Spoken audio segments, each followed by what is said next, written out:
Have you ever wondered who owns the UFC? You better buckle up for this. I'm just gonna read very mainstream sources and I'm gonna let you fill in the blanks. And don't worry, it won't be hard to do.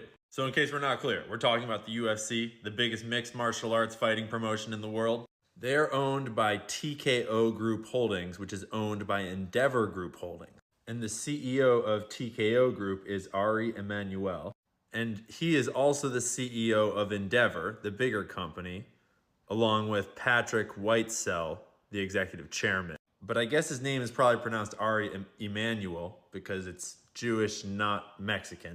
His father, Jerusalem-born Benjamin Emanuel, was a pediatrician who was in the Irgun, a Zionist paramilitary group that operated in mandatory Palestine during the 30s and 40s. And just to clarify, paramilitary group means terrorist organization. And just to clarify, that is not my definition or Hamas's definition or Palestinians' definitions. That is literally the Israeli government's definition. In 1948, they outlawed the Irgun and Lehi groups, declaring them terrorist organizations. Basically, everyone inside and outside of Jewish worlds called them terrorists and strongly condemned them. Here's a list of the bombings that they were responsible for. So anyways, his dad was a Zionist terrorist from back when Israel was being formed. And now he runs the UFC. Well, he owns the UFC. Dana White runs it. But that is just the start of this. Because he has two brothers. This one was Obama's White House chief of staff after years in senior positions in the Clinton administration. But there's another one. This one works at the Center for American Progress, the Wharton School, Harvard, and the NIH. But don't worry, the deep state is not real. Oh yeah, and President Joe Biden named him one of the 16 members of the COVID-19 advisory board. All three of those guys, their dad was an Israeli terrorist that even the Israeli government outlawed because their terrorist acts were so fucked up. Like bombing civilians. Literally.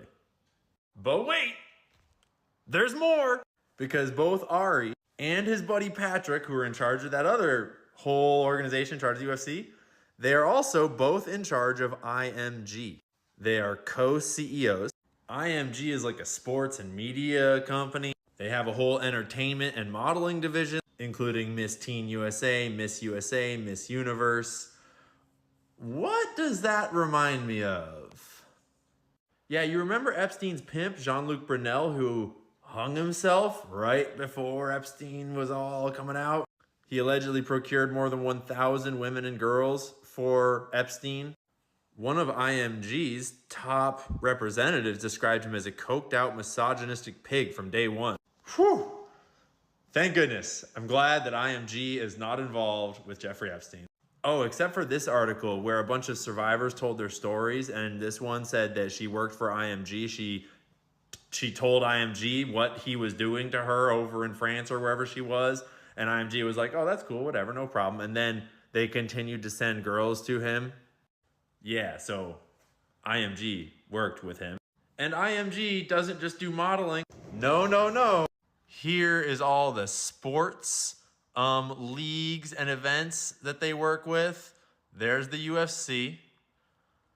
They do modeling, consulting, events, like the Premier League, the highest level of English football, like the PGA of America, like the United States Tennis Association. They've got figure skating. They got motorsports. Shit, they've even got the world's strongest man in the US Open of surfing.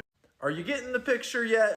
These three brothers, whose dad was a Zionist terrorist, have been top dogs at the Clinton White House, the Obama White House, the Biden COVID response. They control the UFC, a huge amount of the modeling industry, a huge amount of the tennis, golf, all sorts of sports, soccer, rugby. There are quite literal ties to Epstein. And don't get me wrong, I love MMA. I love watching the UFC. But just think about culture. Think about gladiators. Think about Rome. Think about all the other industries we've recently learned have weird ties to sexual blackmail rings. Think about modeling. Think about how young boys and girls grow up in America. And if you're on TikTok, think about downloading this video right now, because it's not going to last very long.